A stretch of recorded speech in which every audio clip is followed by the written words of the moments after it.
सुप्रभात, सादर प्रणाम। एक बार फिर से आज की सुमधुर सुबह की बेला पे आप सबका श्रीमद् भगवत गीता के अच्छे श्रवण काल में आपका स्वागत है।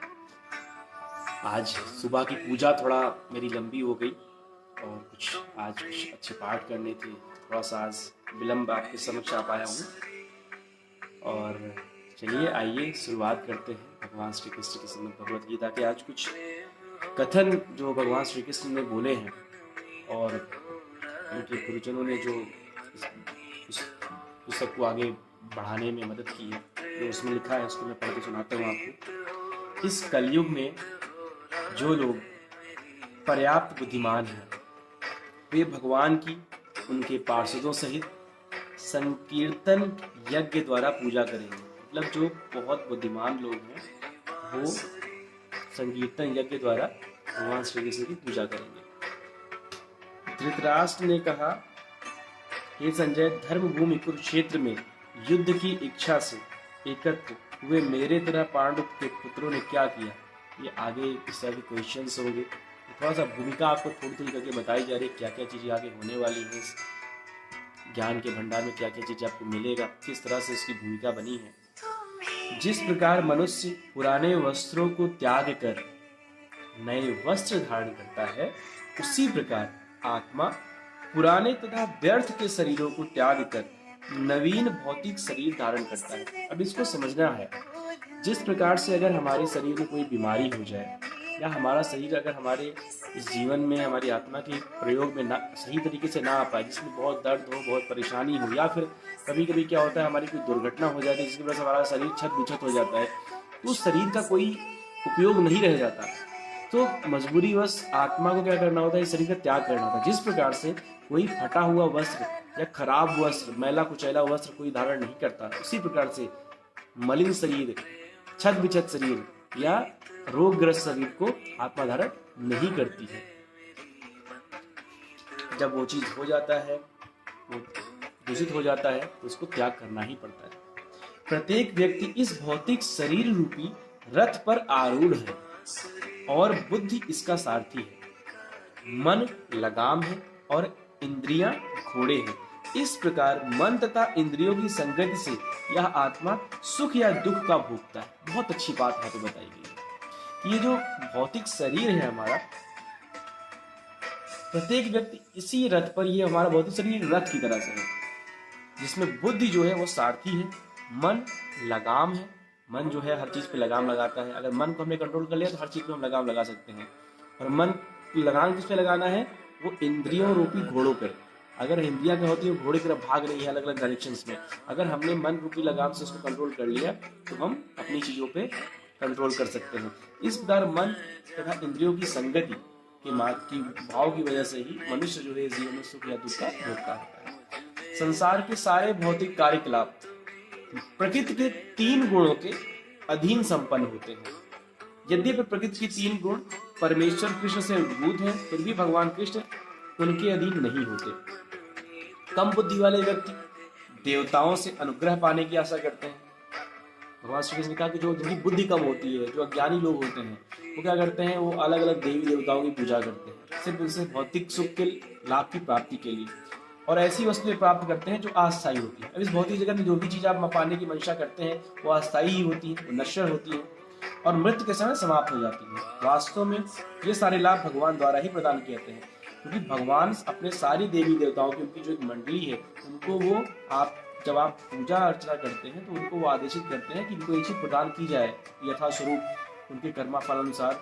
तो भगवान के द्वारा ही ये आपको मिलता है, लेकिन उसको देने के लिए अलग अलग देवी देवता नियुक्त किए गए हैं। योग में सिद्ध योगी अपने शरीर को त्यागने के साथ, योग में क्या होता है, जो सिद्ध योगी होता है अपने शरीर को त्यागने के स्थान तथा समय की व्यवस्था कर सकते हैं।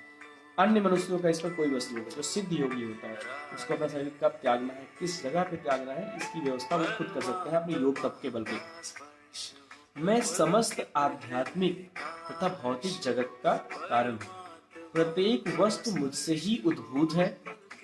जो बुद्धिमान यहाँ भली भांति जानते हैं वे मेरी प्रेमा भक्ति में लगते हैं तथा हृदय से मेरी पूजा में तत्पर रहते हैं। भगवान ने कहा जितने भी ये भौतिक जगत है या जितने भी आध्यात्मिक जगत है वो सब मुझी से उद्भूत है, और जो इस बात को समझते हैं वो सिर्फ मेरी प्रेमा भक्ति में लगते हैं और मेरी प्रेम से मेरी पूजा में लगे रहते हैं, और उनको जीवन में हर परमानंद का अनुभव होता है। और इस जीवन के पश्चात भी उनको मैं बैकुंठ लोक में जगह देता हूँ।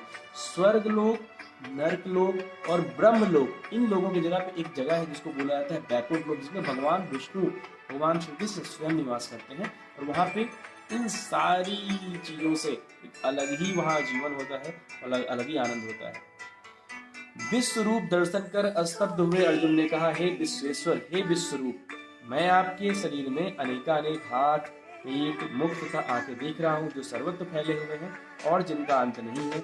आप में ना तो अंत दिखता है, ना मध्य और ना आदि।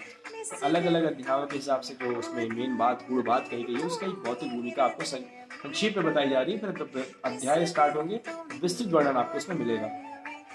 भौतिक जगत रूपी वृक्ष आध्यात्मिक जगत रूपी वास्तविक वृक्ष का प्रतिबिंब मात्र है। जो भौतिक जगत रूपी वृक्ष है वो आध्यात्मिक जगत रूपी वृक्ष, जो वास्तविक वृक्ष होता है वो आध्यात्मिक जगत से होता है, और उसका प्रतिबिंब क्या होता है? सिर्फ भौतिक जगत होता है। इस भौतिक जगत रूपी वृक्ष में आसक्त रहने वाले मनुष्य की मुक्ति की कोई संभावना नहीं रहती, और यही होता है।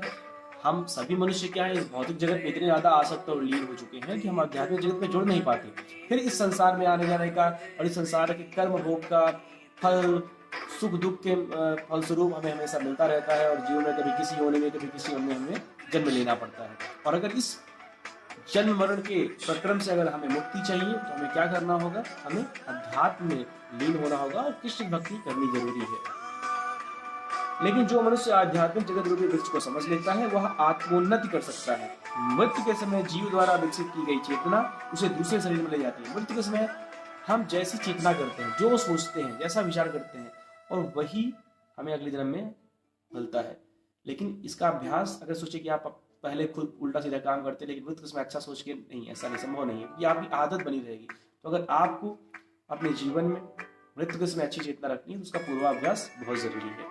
आपको अभी से अभ्यास करना चाहिए ताकि आपको उसी प्रकार से आपको अगले जन्म में जीवन मिले। यदि जीव ने अपनी चेतना पशु जैसी बना रखी है, उसे पशु का शरीर प्राप्त होना निश्चित है। मतलब अगर इस जन्म में आप जैसा कर्म करेंगे, पशुवत कर्म करेंगे, तो आपकी चेतना मृत्यु के समय पशुवत ही रहेगी, और फिर आपको अगले जन्म में पशु का ही शरीर मिलता है। मैं प्रत्येक जीव के हृदय में आसीन हूँ, और मुझी से ही स्मृति, ज्ञान तथा विस्मृति होती है, और मैं ही वेदों के द्वारा जानने योग्य हूँ। निसंदेह मैं वेदांत तथा संकलन करता तथा समस्त वेदों को जानने वाला। अर्थात भगवान श्री कृष्ण सब कुछ है, और उन्हीं से सब वेद है, उन्हीं से सारे धर्म, पुराण, ज्ञान सब कुछ उन्हीं से है। सदैव मेरा चिंतन करो, मेरा भक्त बनो, मेरी पूजा करो और मुझे नमस्कार करो। इस प्रकार तुम निश्चित मेरे पास आओगे। मैं तुम्हें वचन देता हूँ कि तुम मेरे परम प्रिय मित्र हो। भगवान श्री कृष्ण कहते हैं कि हमेशा सर्वदा हर कार्य में लिए रहते हुए भी तुम मुझे प्रेम करो, मुझसे भक्ति करो, मेरी सेवा करो और मुझे नमस्कार करो। इस प्रकार तुम मेरे बहुत करीब आओगे और मेरे बहुत ही सखा, मेरे बहुत प्रिय हो जाओगे। इस प्रकार आज की भूमिका मैंने आपको यहाँ तक सुनाई। इसके बाद भूमिका का कुछ और भी अगले कुछ दिनों तक भूमिका का और भी अध्ययन चलेगा, एंड देन हम आएंगे मूल पाठ की तरफ, प्रथम अध्याय की तरफ। आज आपने बहुत संक्षेप में किंतु बहुत जरूरी चीजों को समझा कि कृष्ण भक्ति क्यों जरूरी है, क्योंकि मैं हर दिन आपको लगभग बताता हूँ कि शरीर क्या है, शरीर क्यों, अपने शरीर को हम क्यों त्यागते हैं, एक आत्मा अपने शरीर में क्यों त्यागती है, इस बार शरीर एक अपने वस्त्र का त्याग करता है। किसी तरह से जीवन के हर एक जरूरी सवालों का जवाब आपको इस गीता में मिलेगा। मैं सुबह सुबह ब्रह्म मुहूर्त में इसी वजह से आपके पास पूजा पाठ करके आता हूँ, बैठता हूँ, क्योंकि इसका सही अध्ययन करना जरूरी है, इसको सही तरीके से समझना जरूरी है। एक सही समय पे एक सही ज्ञान अगर हम खुद भी लें और अपने स्वजनों को अगर हम पहुंचा पाए तो बहुत ही अच्छी बात होती है।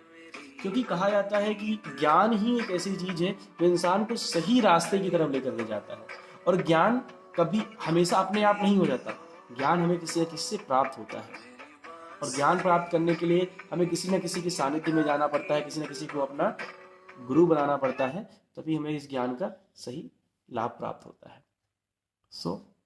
इसी प्रकार जुड़े रहिए, अच्छे कर्म करते रहिए, ईश्वर की भक्ति में लगे लगाइए, अपने समय का सदुपयोग करिए, फिर देखिए जीवन आनंद ही आनंद में हो जाता है।